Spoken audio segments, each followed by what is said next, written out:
நம்முடைய கிரக நிலைகளில் சந்திரனுக்கு அடுத்தபடியாக மிகச்சிறிய நாட்களிலேயே ராசியை மாற்றக்கூடியவர் யார் அப்படின்னா புதன் தான். இந்த புதன் கிரகங்களின் இளவரசனாக கருதப்படுகிறார். மேலும் இவர் புத்திசாலித்தனம், பேச்சு, வியாபாரம் ஆகியவற்றின் அதிபதியாகவும் திகழ்கிறார். மிதுனம் மற்றும் கன்னி ராசியின் அதிபதி புதன் கிரகமாகும். இப்படிப்பட்ட புதன் தனது சொந்த ராசியான கன்னி ராசியில் பயணித்து வருகிறார். இந்நிலையில் அக்டோபர் மாதத்தில் 2 முறை ராசியை புதன் கிரகன் மாற்ற உள்ளார். அதற்கான ராசி பலன் பதிவுகளைத்தான் இந்த ஒவ்வொரு வீடியோவிலையும் நீங்கள் பார்த்துட்ருக்கீங்க. அதில் முதலாவதாக அக்டோபர் 10ஆம் தேதி புதன் துலாம் ராசிக்கும், இரண்டாவதாக அக்டோபர் 29ஆம் தேதி விருச்சக ராசிக்கும் செல்லவிருக்கிறார். இப்படி ஒரே மாதத்தில் 2 முறை ராசியை மாற்றுவதால் அதன் தாக்கம் அனைத்து ராசிகளிலுமே காணப்படும். தென்னாடுடைய சிவனே போற்றி, எந்நாட்டவர்க்கும் இறைவா போற்றி. அனைவருக்கும் இனிய வணக்கம். 2024ஆம் ஆண்டு குரோதி வருடம் அக்டோபர் மாதத்திற்கான ராசி பலன்களை பார்த்து கொண்டு இருக்கிறோம். இதில் அடுத்தபடியாக ரிஷப ராசிக்கான பலன்களை பார்க்கலாம் வாங்க.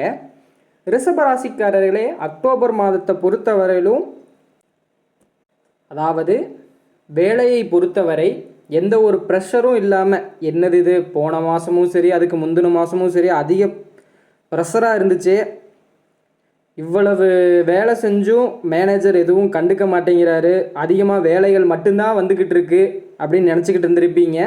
பயப்பட வேண்டாம். அக்டோபர் மாதத்திலிருந்து வேலை பளுக்கள் கொஞ்சம் குறைவாகும். நிம்மதியாக வேலைக்கு போயிட்டு வர்ற மாதிரியான சூழ்நிலைகள் அலுவலகங்களில் உண்டாகும். வேலை இல்லாமல் வேலை தேடிக்கொண்டிருந்த நபர்கள், கடந்த 1 வருடமாக வேலை கிடைக்கலையே, நானும் நிறையா முயற்சி பண்ணி பார்த்துட்டேன், ஒன்றும் கிடைக்கலையே அப்படின்னு நினச்சிட்டு இருந்தவங்களுக்கு நிச்சயமாக இந்த மாதத்தில் வேலை கிடைப்பதற்கு அதிக வாய்ப்பு உள்ளது. அதற்காக முயற்சியை கைவிடாமல் தொடர்ந்து போராடிக்கிட்டே இருங்க, நிச்சயமாக கிடைச்சிரும். அது மட்டும் இல்லாமல் வேலை மட்டும்தான் அதிகமாகிட்டு இருக்கு, சம்பளம் அதிகமாகவே இல்லையே அப்படின்னு நினச்சிக்கிட்டு இருந்திருப்பீங்க சில பேர்லாம். என்னது இது, இந்த ஆஃபீஸில் இருக்கிற எல்லா வேலையும் நான் ஒருத்தனே செஞ்சுக்கிட்டு இருக்கிறேன், ஆனால் சம்பளம் மட்டும் உயர்த்தி தர மாட்டேங்கிறாங்களே அப்படின்னு நினச்சிக்கிட்டு இருந்திருப்பீங்க. தைரியமாக இருங்க, இந்த மாதத்தில் சம்பள உயர்வுக்கான வாய்ப்புகளும் அமையும். அந்த வாய்ப்புகளை கைவிட்டுறாதீங்க, அது ரொம்ப முக்கியம். கூட்டு தொழில் செஞ்சிட்ருக்கிறவங்களுக்கு இந்த மாதம் ரொம்ப அற்புதமாக அமையும். முழு ஆற்றலும் நம்பிக்கையுடன் இலக்கை நோக்கி பயணிங்க. நிச்சயமாக கூட்டுத்தொழில் ரிஷபராசிக்கு கை கொடுக்கும். இந்த மாதத்தில் அக்டோபர் மாதத்தில் நீங்கள் நிச்சயமாக கூட்டுத்தொழிலில் வெற்றி அடைவீர்கள். வீட்டில் சில சுப நிகழ்ச்சிகள் நடப்பதற்கான சாத்தியக்கூறு இந்த மாதம் உண்டு, மறந்துட வேண்டாம். நிதிநிலையை பொறுத்தவரையிலும் ரொம்ப சிறப்பாக அமையும். பரம்பரை சொத்துக்களை விற்கணும்னு நினச்சிங்க அப்படின்னா மாத இறுதியில் வெற்றி கிடைப்பதற்கான வாய்ப்புகள் உண்டு. ரொம்ப முக்கியம், உங்களுடைய ஆரோக்கியத்தை கவனமாக பார்த்துக்குங்க. ஆரோக்கியத்தை பொறுத்தவரை ரிஷபராசிக்காரர்களுக்கு இந்த மாதம் மிகச்சிறப்பாக உள்ளது. நீங்கள் பயப்படவே வேண்டியதில்லை. எந்த விதமான மருத்துவ செலவுகளும் இல்லாமல் இந்த மாதத்தை கடப்பதற்கான மாதமாக ரிஷபராசிக்காரர்களுக்கு உண்டு. தொழில் ரீதியாக பார்க்கணும் அப்படின்னா, இந்த வியாபார தொழில் இருக்கிறவங்களுக்கு, அதாவது ஒருத்தர்கிட்ட இருந்து பொருளை வாங்கி இன்னொருத்தருங்கிட்ட கைமாற்றி விடுவாங்க, அவங்களுக்கு இந்த மாதம் ரொம்ப சிறப்பான மாதமாக அமையும். மட்டும் இல்லாமல் வீட்டில் சுப நிகழ்ச்சிகளுக்கான நல்ல சந்தர்ப்பமாக இந்த மாதம் அமைகிறது. என்னடா இது, பொண்ணுக்கு 25-26 வயசு ஆயிருச்சே, இன்னும் கல்யாணம் பண்ண முடியலையே அப்படின்னு நினச்சிக்கிட்டு இருந்திருப்பீங்க பெற்றோர்கள். தைரியமாக இருங்க. பெண்களுக்கு இந்த மாதத்தில் திருமணம் கூடுவதற்கான நிகழ்ச்சி நிச்சயமாக ஏற்படும். அதுதான் நான் சுப நிகழ்ச்சின்னு சொன்னது. அதை விட ரொம்ப முக்கியம், ஆரோக்கியத்தில் இந்த வயிறு தொடர்பான பிரச்சனைகள், அதாவது நீங்களாக போய் வெளியில் எண்ணெயில் பொரிக்கப்பட்ட தேவையில்லாத உணவுகளை சாப்பிட்டு வயிறு தொடர்பான பிரச்சனைகள் எதையும் உண்டாக்கிறாதீங்க. ரொம்ப முக்கியமாக கவனமாக இருங்க. தொழில் ரீதியாகவும் சரி, உறவுகள் ரீதியாகவும் சரி, புதிய உறவுகளை இந்த மாதம் ரிஷபராசிக்காரர்களுக்கு கிடைப்பார்கள். காரணம் என்ன அப்படின்னா, அதாவது நம்முடைய தாத்தா வழி உறவிலோ தந்தை வழி உறவிலோ ஏதாவது ஒரு உறவு ஏதோ ஒரு சூழ்நிலையில் ஏதோ ஒரு மனஸ்தாபத்தினால பிரிஞ்சு போயிருப்பாங்க. அவங்கள இத்தனை நாளாக நீங்கள் பார்த்துருக்கவே மாட்டீங்க. திடீர்னு ஒரு சுப நிகழ்ச்சியில் நீங்கள் பார்த்து பேசிக்கிறதுக்கான நல்ல வாய்ப்புகள் உண்டாகும். அவர்களால் உங்களுக்கு பல படிகளில் முன்னேற்றங்கள் ஏற்படுவதற்கான வாய்ப்புகள் இந்த மாதத்தில் ராசிக்காரர்களுக்கு உண்டு. உங்களுக்கு இந்த மாதம் ரொம்ப அமைதியாகவும் அற்புதமாகவும் அமையும். ஆனால் நண்பர்களுக்காகவோ உறவினர்களுக்காகவோ வேற ஒருவருடன் தேவையில்லாத வீண் வாக்குவாதம் அதுக்கெல்லாம் போகாமல் இருக்கிறது ரொம்ப ரொம்ப நல்லது. வேலியில் போகிற ஓனான வேட்டியில் விட்ட கதையாக பிரச்சனை அது பாட்டுக்கு போய்கிட்டு இருக்கோம். அதை எடுத்து உங்களுடைய தலைக்கு ஏற்றிக்கொண்டு கஷ்டப்பட வேணாம். மனசில் வச்சுக்குங்க, ரொம்ப முக்கியம் அதுதான். அடுத்தவர்களுடைய பிரச்சனையில் நீங்கள் தடையிடாமல் இருப்பது ரொம்ப நல்லது.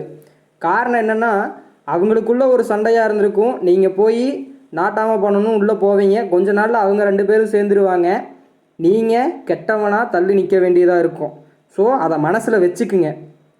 அவங்க பிரச்சனை நிச்சயமாக சுமூகமான முறையில் தீர்ந்துவிடும். நீங்கள் உள்ளே போயிட்டு எதுவும் பண்ணாமல் இருக்கிறது ரொம்ப ரொம்ப நல்லது ரிஷபராசிக்காரர்களுக்கு. அதுவும் குறிப்பாக அக்டோபர் மாதத்தில். அதாவது ஒரு மனிதனுக்கு பிரச்சனைங்கிறது எப்படி வேணாலும் வரும்.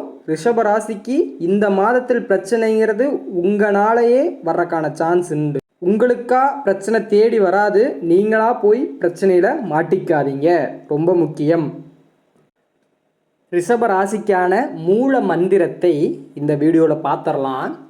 ரிஷபராசினர் வெள்ளிக்கிழமை விரதம் இருந்து மகாலட்சுமியை பூஜை செய்து வந்தால் ரொம்ப ரொம்ப நல்லது. அந்த சமயத்தில் 11 முறை இந்த மந்திரத்தை பயன்படுத்த வேண்டும்.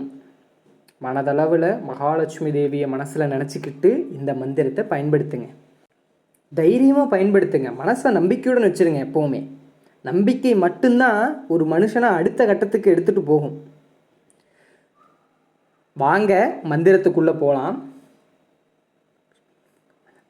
ஸ்ரீ லக்ஷ்மிம் கமலதாரிண்யை சிம்ஹவாகின்யை ஸ்வாக. மீண்டும் ஒரு முறை சொல்கிறேன். ஸ்ரீ லக்ஷ்மீம் கமலதாரிண்யை சிம்ஹவாகின்யை ஸ்வாக. மீண்டும் ஒரு முறை. ஸ்ரீ லக்ஷ்மீம் கமலதாரிண்யை சிம்ஹவாகின்யை ஸ்வாக. இந்த மந்திரத்தில் என்ன சொல்ல வர்றாங்க? கமலதாரிண்யைனா அந்த கமலம்னா என்ன? தாமரை பூவின் மேலே வீற்றிருக்கிற லக்ஷ்மியும், சிம்ஹவாகின்யை, சிம்ஹம்னா என்ன? சிங்கம். சிங்கத்தை தன்னுடைய வாகனமாக கொண்டிருக்கிற அந்த மகாலட்சுமி தேவிக்கு ஸ்வாக. அதுதான் இந்த மந்திரத்திற்கான அர்த்தமும் கூட. ரொம்ப முக்கியம். வெள்ளிக்கிழமை விரதம் இருந்துட்டு 11 முறை இந்த ஸ்லோகத்தை பயன்படுத்த வேண்டும், மறந்துட வேண்டாம். ரிஷபராசிக்காரர்களே, அக்டோபர் மாதம் 2024 உங்களுக்கு மிகச்சிறப்பாக அமையும் அப்படின்னு சொல்லிட்டு எல்லாம் அல்ல ஈசனை என்னுடைய மனதார பிரார்த்திச்சிட்டு இந்த வீடியோவிலிருந்து விடைபெறுகிறேன். நன்றி, வணக்கம், வாழ்க வளமுடன்.